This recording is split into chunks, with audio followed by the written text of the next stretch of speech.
Radio Grand Lac. Vos émissions préférées sont toutes sur Radio Grand Lac. Vibration culturelle à la rencontre des arts et de la culture sur Radio Grand Lac.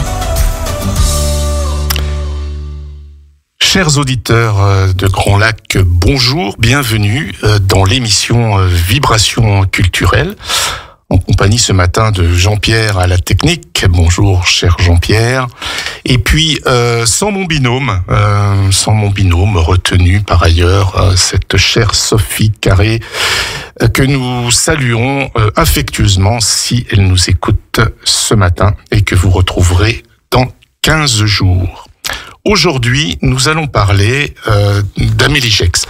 Vous vous rappelez peut-être, il y a quelques semaines, je vous avais parlé, nous avions découvert ensemble Charles Dullin, savoyard quand même très célèbre dans le monde de la culture. Et puis, j'avais l'intention de vous parler d'Amélie Gex. Eh bien, c'est le cas ce matin.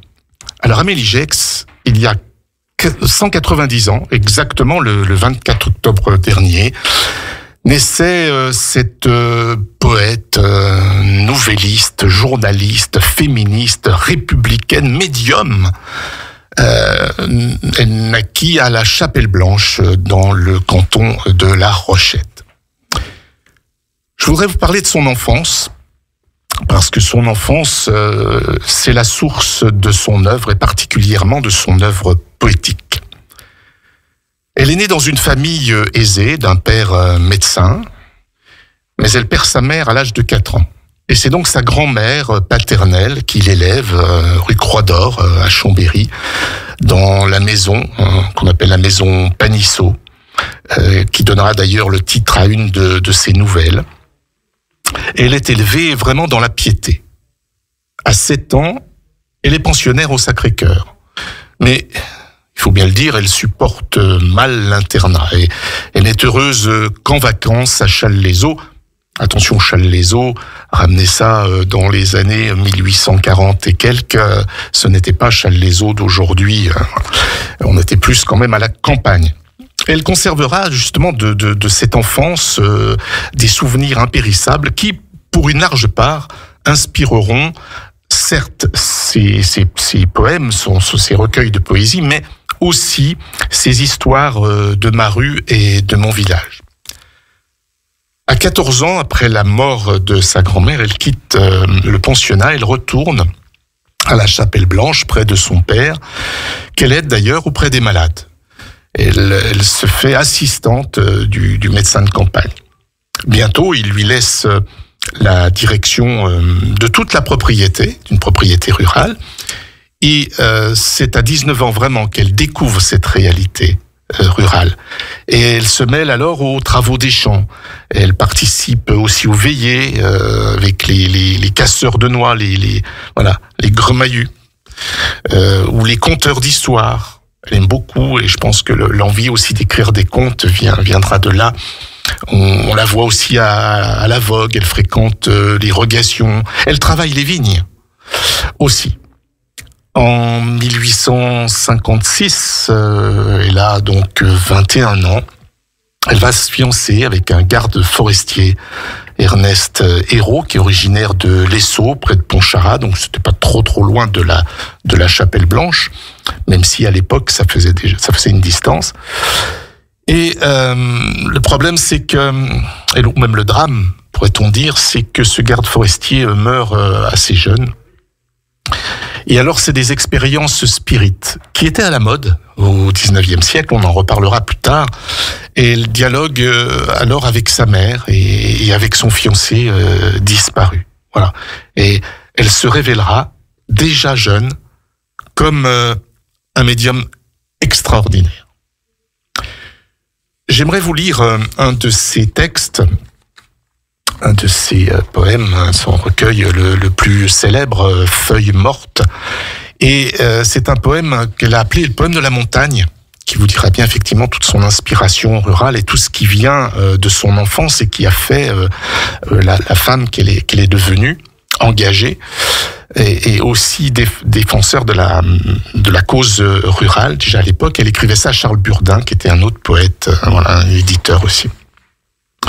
Charles, rappelle-toi qu'un jour, errant tous deux, toi, bambin de 6 ans, friand de causerie, moi, le cœur déjà plein d'étranges rêveries, sous les roses clartés d'un matin lumineux, souviens-toi, qu'en montant vers l'horizon douteux, les glaciers s'étageant devant nous en série, tu me dis fièrement, bravant mes railleries, j'embrasserai le ciel en grimpant sur l'un d'eux.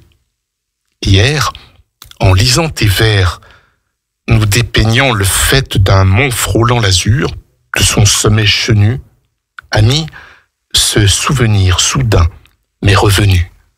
Et ravi avec toi, montant de crête en crête, plus haut, toujours plus haut, d'un élan soutenu, l'enfant, dis-je, promis ce que tient le poète. Mais au-delà de son enfance et de ses premiers engagements, Amélie Gex fut aussi régionaliste et militante. 1860, c'est l'annexion de la Savoie et Amélie marque nettement ses réticences, même si elle finira par se résigner.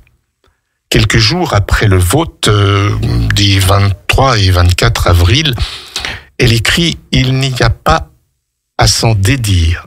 Nous voilà français jusqu'au cou.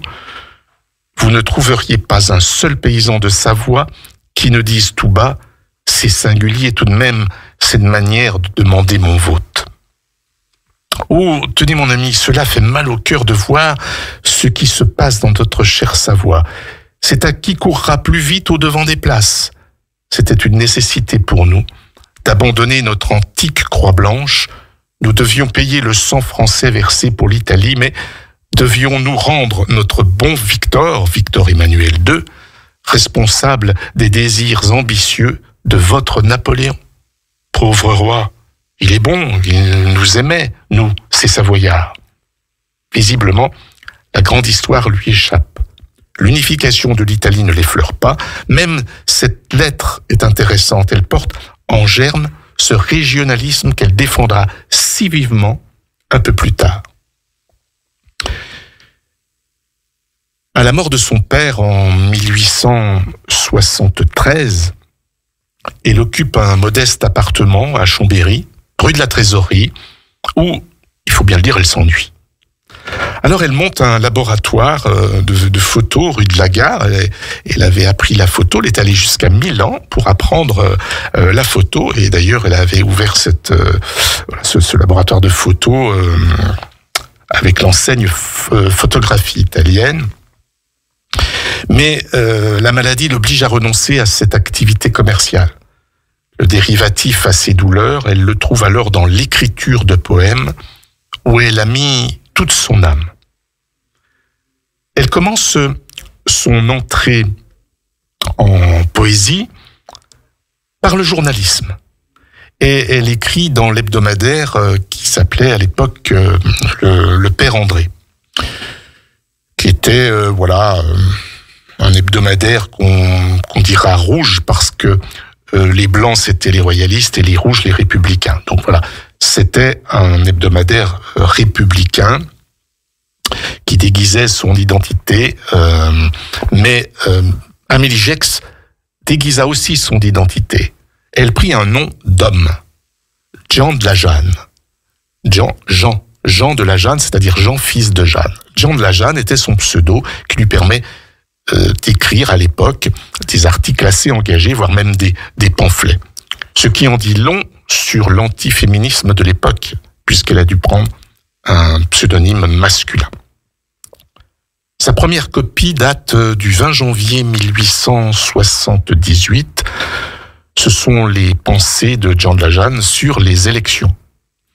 Il y a un poème en patois, parce qu'elle a écrit et en patois et en français, et heureusement qu'elle a écrit. Et ça se lit, son français se lit aujourd'hui comme c'est une écriture très nette, très limpide, très pure. mais elle a aussi écrit en patois. Si elle n'avait pas écrit en français, tant ses contes que ses recueils de poésie, je pense qu'aujourd'hui, il y a peu de gens qui pourraient lire et s'intéresser à Amélie Gex. Il y a un poème en patois qui s'appelle Noutro du poulet, nos deux poulets, et c'est l'histoire d'un poulet blanc et d'un poulet rouge, donc tout le monde a compris. Le blanc, ce poulet finit par être saigné pour la table d'un chanoine, alors que le poulet rouge est épargné, et comme ça au moins ils ne se battront plus. Voilà. Déchaînèrent d'ailleurs la colère d'un autre journal, le Courrier des Alpes. Cependant, les chansons, puisque ces poèmes s'appellent les chansons qui suivirent, ne sont pas toutes militantes. Il y a aussi la poésie du terroir, et cette poésie, on pourrait dire qu'elle y coule à plein bord.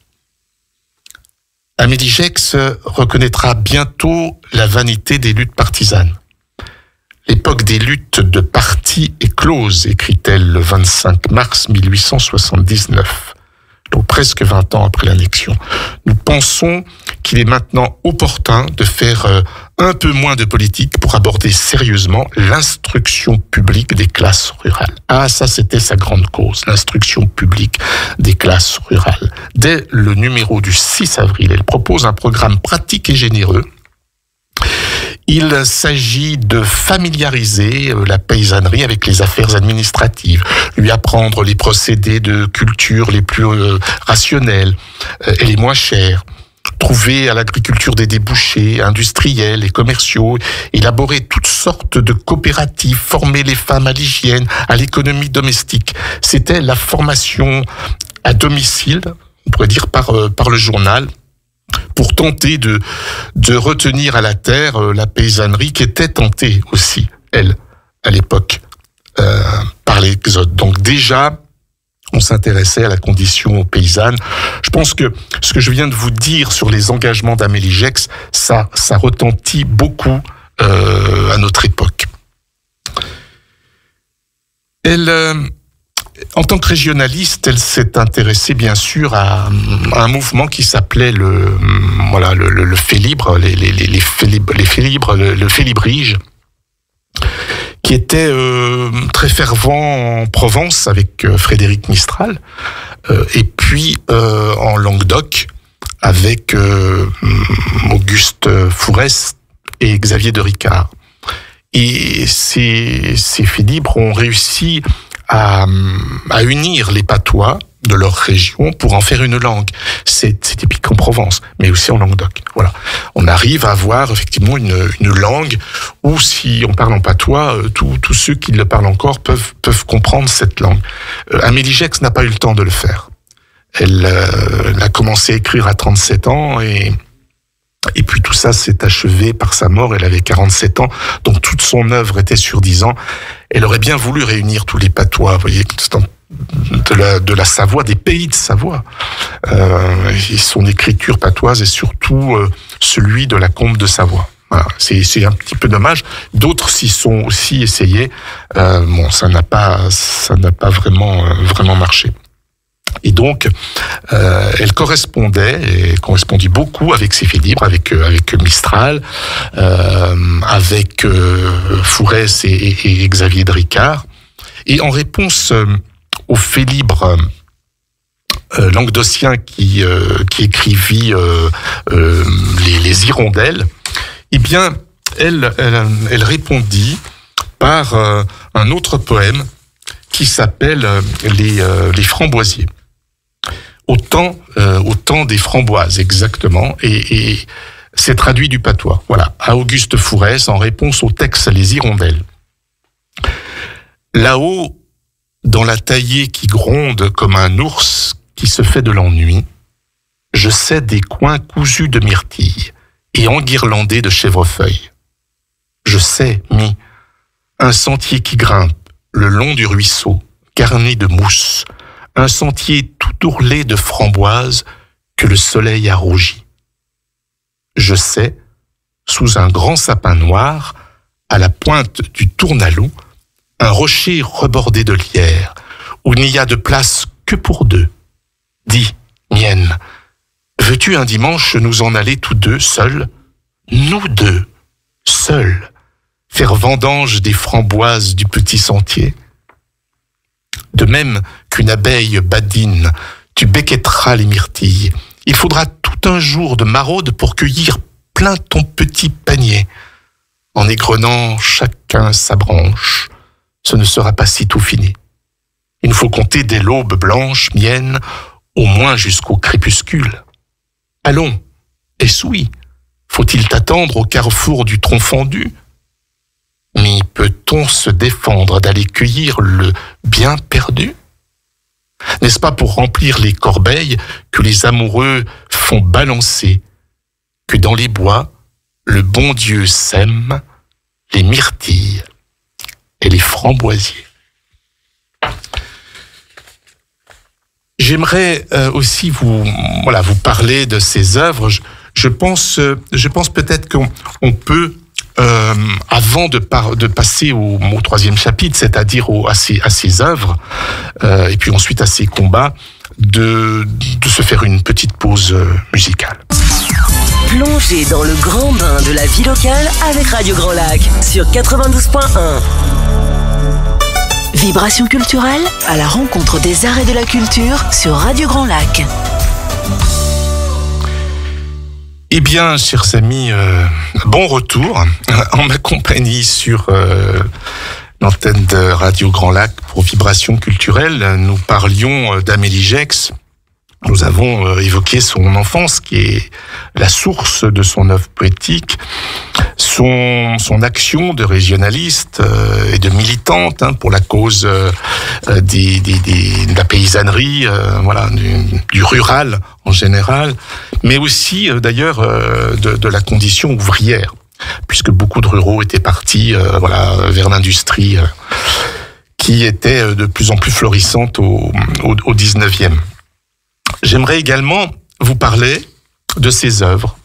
Amélie Gex a collaboré à l'almanach du Père André, où elle publie ce qu'elle appelait ses chansons patoises, tout en donnant à l'indicateur savoisien ses célèbres récits en prose, dont La mort de Lalo, qu'elle a publié en feuilleton à partir du 22 novembre 1879, puis Ma vie de bohème jusqu'en avril 1880, et La Marie aux pieds brûlés, qu'elle a interrompue le 27 mai 1882.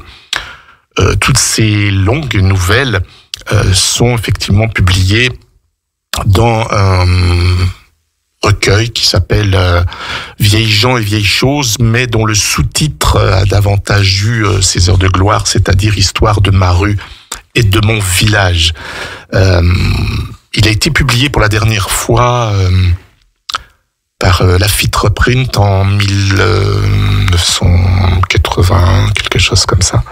C'est-à-dire que ça commence à faire... c'est difficile de le trouver. Je pense qu'une réédition serait intéressante à faire sur ces nouvelles magnifiquement écrites. Un an de silence, 1882-1883... Et le journal publie, hélas, la vie de son décès, nous y reviendrons. C'est en 1885, l'année où mourut Victor Hugo, avec qui elle correspondit, là aussi on y reviendra, que parurent les histoires d'Amélie sous ce titre que je vous disais, Vieilles gens, vieilles choses, Histoire de ma rue et de mon village. Voilà. Elles avaient été d'abord éditées, je vous parlais de 1980, Lafitte Reprint, et dans un premier temps par Dardel Éditions en 1924. Quant aux poésies en patois savoyard, contes, chansons en patois, le volume parut en 1898. Elle fut rééditée en 1979 par Louis Charvet, un grand homme de culture qui fut d'ailleurs aussi maire de la Chapelle Blanche, qui écrivait beaucoup sur Amélie Gex. Et ces deux volumes suffisent d'ailleurs à la gloire d'Amélie Gex. Ces histoires sont le refuge du rêve devant les désillusions. Et sa tentative de relèvement moral, comme elle le dit, des campagnes ayant tourné court, elle se consolait en se réfugiant dans l'imagination. L'imagination. Voilà sans doute la qualité maîtresse d'Amélie Gex. Elle est exaltée par ses expériences de spiritisme. On avait vu tout à l'heure qu'elle parlait par spiritisme, elle parlait avec ses qualités, ses dons de médium, avec sa mère défunte, avec son fiancé. Elle a eu beaucoup de mal à se remettre de la mort de son fiancé. Cet aspect peu connu de sa personnalité explique bien des choses, parce que n'est-elle pas convaincue d'avoir écrit ses poésies françaises sur l'ordre de sa mère et son fiancé défunt. Son imagination, on l'a vu exaltée, soulageait aussi ses douleurs physiques. Son esprit s'isolait de son corps, dit une de ses amies, proches amies, Madame Caroline Landriani.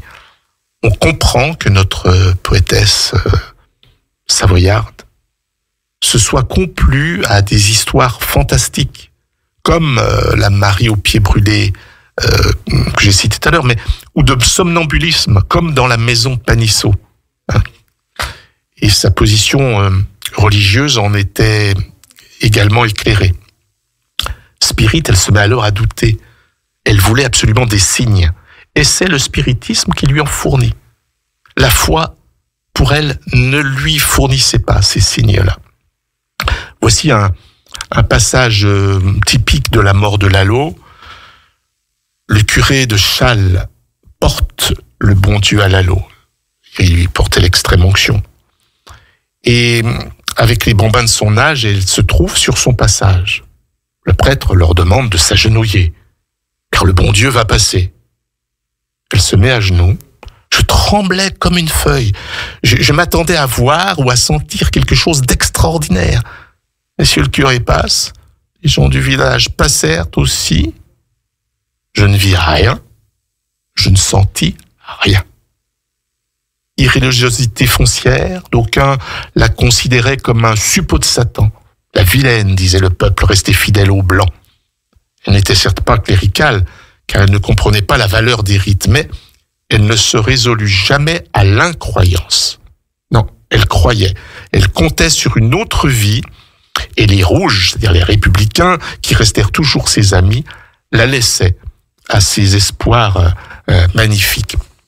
Je voudrais vous lire un texte qu'elle a écrit, un poème même qu'elle a écrit à Victor Hugo, parce qu'elle a correspondu, non pas qu'avec les faits libres, comme Frédéric Mistral, mais elle a aussi correspondu avec Victor Hugo, particulièrement d'ailleurs sur les expériences spirites. Et en janvier 1881, elle écrit ainsi à Victor Hugo. « Maître, je ne suis rien dans ce monde où ta gloire brille comme un fanal qui s'allume en la nuit.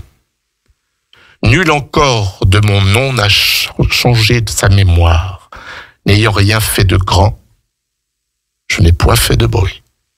Mais mon cœur est de ceux où tout vibre, où tout pleure, c'est l'écho qui répond dans le val ignoré. Toute brise, en passant, de son souffle m'effleure. Pour tout élan divin, mon âme a soupiré. Bien longtemps j'ai suivi cette route scrabreuse qu'un vouloir incompris trace à chaque mortel, ayant pour soutenir ma marche douloureuse la douceur de ces chants que tu ravises au ciel. J'ai souffert, j'ai lutté, gardant la foi bénie, dans le but idéal par toi seul entrevu, et ta force sublime à ma faiblesse unie a fait naître l'espoir dont mon cœur est pourvu. Voilà. Ça sera intéressant de vous lire dans une autre émission un jour ça des lettres qu'elle a pu écrire ou qu'elle a reçues de Victor Hugo. Je voudrais maintenant vous parler ou à nouveau sans doute de ces grands combats. On va revenir bien sûr sur son côté militant, sur sa défense de la cause rurale, mais ses convictions politiques là-dedans, elles ne furent pas dictées par l'idéologie. Deux mots reviennent sans cesse sous sa plume, c'est la morale et la sincérité. Là aussi, on pourrait méditer aujourd'hui à la morale et la sincérité. Elle chercha sincèrement, par solidarité, à améliorer la condition paysanne. N'oublions pas qu'elle était très jeune quand elle est rentrée, sortie du Sacré-Cœur, dès 14 ans. auprès de son père pour s'occuper des malades, puisqu'il était médecin de campagne, qu'à 21 ans, elle s'est mise aux travaux des champs. Voilà. L'écriture n'est venue qu'à l'âge de 37 ans. Jusqu'à 47, elle a écrit que 10 ans. Mais avant, effectivement, elle s'est beaucoup intéressée, et on l'a vu par le journalisme interposé, la défense de la ruralité, disons-nous aujourd'hui. Au nom de la morale sociale, elle prit parti aussi. Alors là, c'est un peu curieux parce qu'elle prit parti contre le divorce.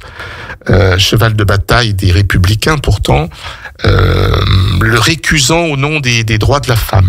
L'émancipation légale de la femme amènera la rareté des cas de séparation et de divorce. Voilà, belle illusion certes, mais qui l'aidait à vivre et atténuait aussi les prétentions des Blancs à son égard.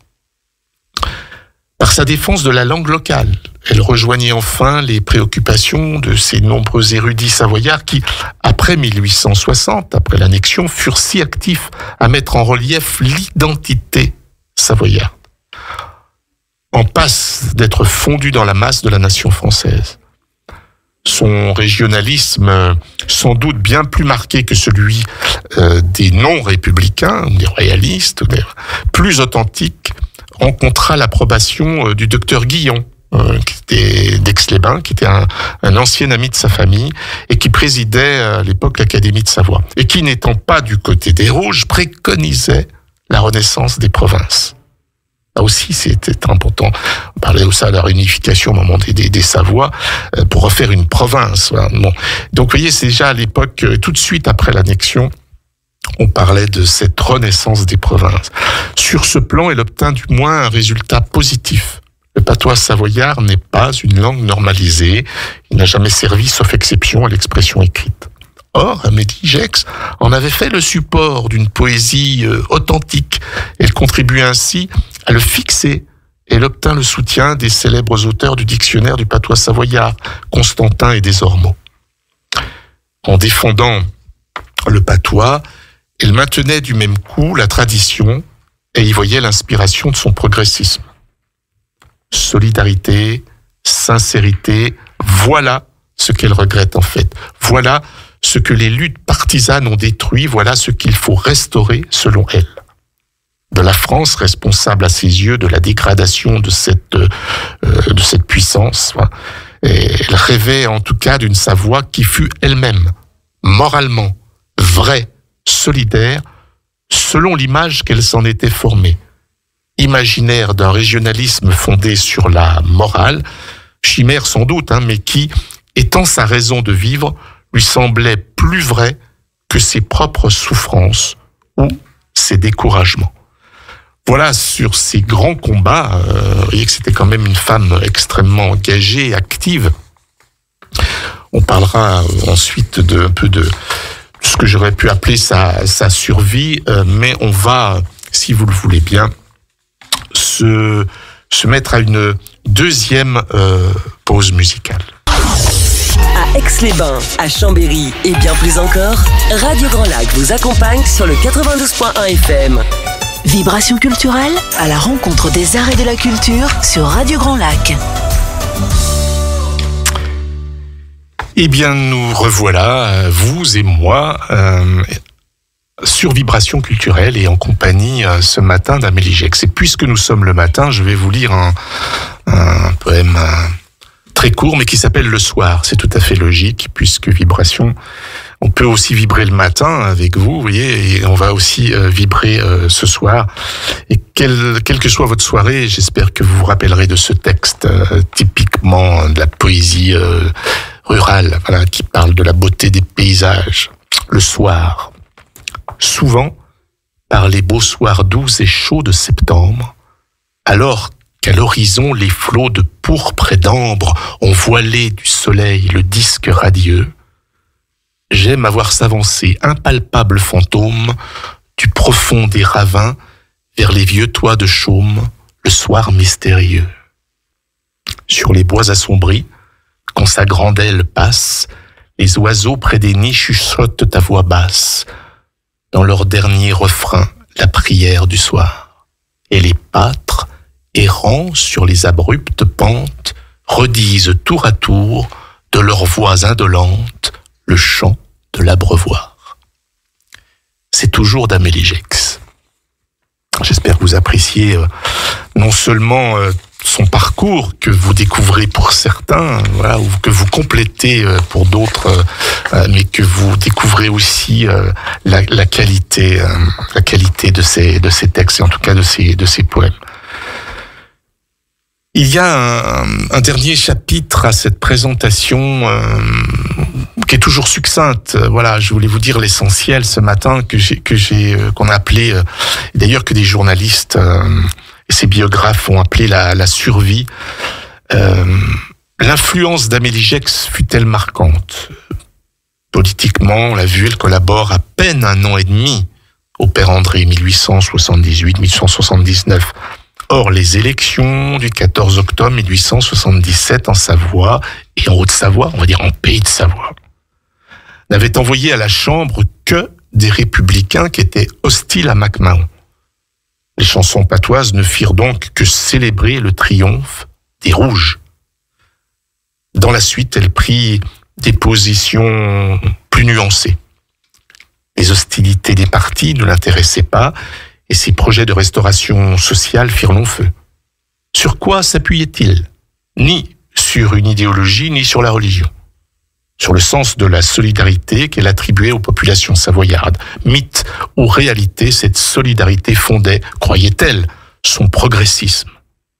Par là, elle rejoignait aussi la tradition, d'où s'exhale un certain passéisme.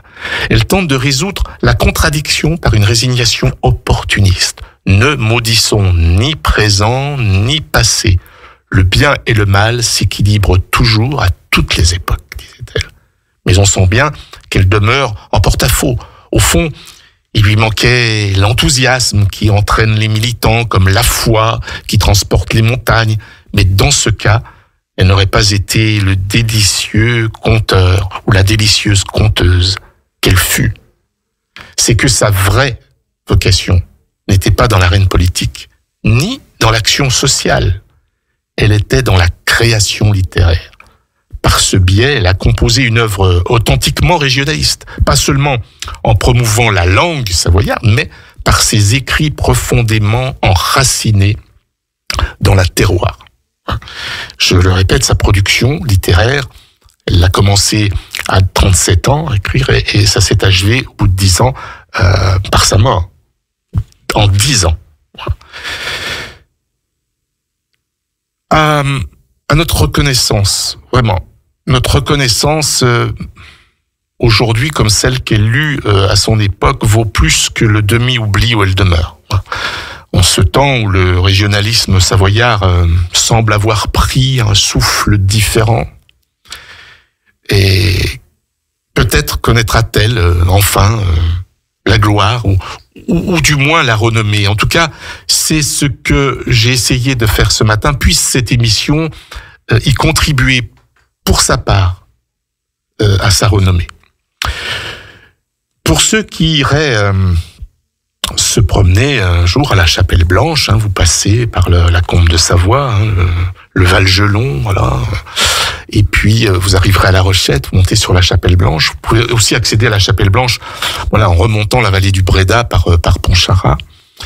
Si vous allez à la Chapelle Blanche, au centre du village, vous avez un monument qui est dédié à Jean de la Jeanne, Amélie Gex, voilà, 1835-1883, qui fixa dans ses écrits le parler et les traditions de la Chapelle Blanche avec ceux de la Combe de Chambéry et fit entrer dans les lettres françaises les histoires de sa rue et de son village. En l'an du centenaire de la réunion de la Savoie à la France, donc 1960, la Savoie, sa commune natale et ses amis, dont nous sommes désormais ce matin. Voilà. Et la sculpture, le visage d'Amélie Gex, est signé Paul Belmondo, qui était sculpteur, un grand sculpteur, le père de Jean-Paul, voilà, le grand-père de Victor Belmondo. Voilà, mesdames et messieurs, ce que je pouvais dire, chers auditeurs, sur Amélie Gex. Et j'aimerais aussi, voilà, terminer par son départ. Voilà, Amélie Gex s'est éteinte en 1883, l'hiver 82-83 avait vraiment été très dur. Elle était bronchiteuse, énormément rhumatisante. Voilà, un rhumatisme déformant. Et elle s'est éteinte dans la souffrance. Voilà, elle n'est pas partie paisiblement. Elle est partie à 18h, 6h du soir, le 17 juin 1883, après s'être confessée. Et oui, au chanoine Vérel, d'après le témoignage de son amie qui l'avait accompagnée jusqu'à son dernier souffle, Caroline Landriani. Voilà, elle fut enterrée au cimetière de Léman. Elle y a reposé durant 15 ans, puis il semblerait que sa tombe ait disparu et qu'on ignore ce que sa dépouille est devenue. Si certains qui écoutent cette émission le savent, faites-le moi savoir. Voilà, seule une rue discrète à Chambéry ou un boulevard à Aix-les-Bains porte son nom dans des quartiers résidentiels. Moi, je pense que Amélie Gex ne mérite pas l'oubli. Et comme je l'ai dit il y a un instant, j'espère que cette émission y a contribué. Je terminerai, si vous le voulez bien, par un court poème, voilà, qui s'appelle Sempre lo stesso, traduit de l'italien, toujours le même, toujours la même chose. Deux grenouilles au printemps rêvaient au bord d'une mare. Près d'elle, en même temps, un royal couple s'égare. Et tous les quatre, joyeux, répétaient à qui mieux, je t'aime. Sachez, une bonne fois, qu'au printemps, au fond des bois, oiseaux, grenouilles et rois, sans doute vous aussi d'ailleurs, chantent de même. Voilà, mesdames et messieurs, ce que je pouvais dire sur Amélie Gex. J'espère que vous l'avez découverte sous tous ses bons aspects.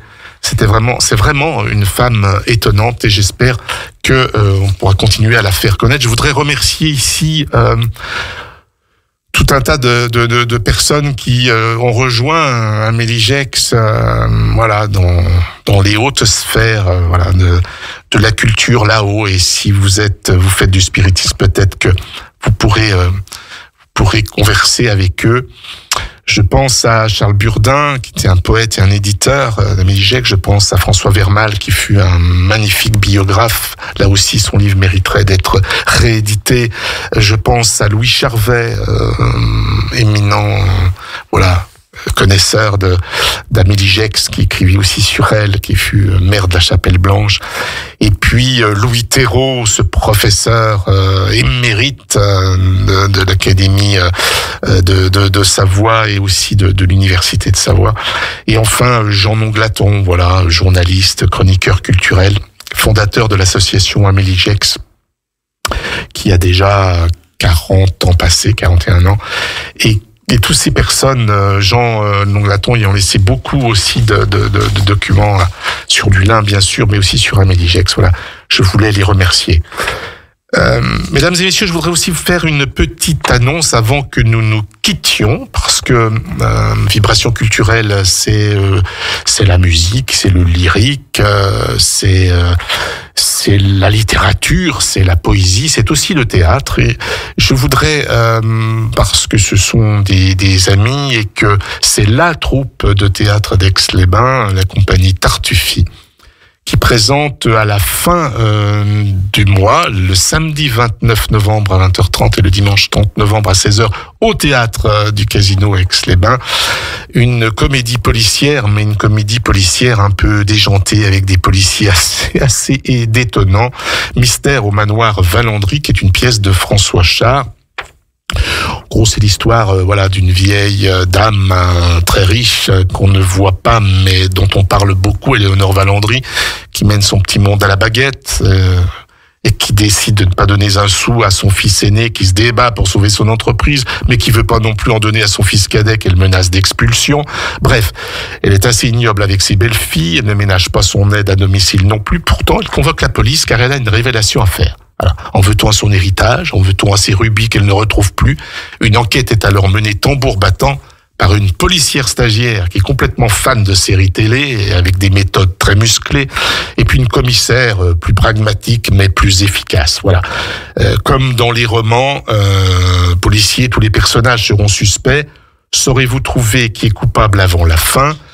Si vous venez, eh bien, à la limite, vous le saurez, vous mènerez vous-même l'enquête, mais sachez que c'est surtout une comédie et qu'on y rit beaucoup. Voilà. Et si vous avez envie de vous détendre, je crois que l'époque y est favorable.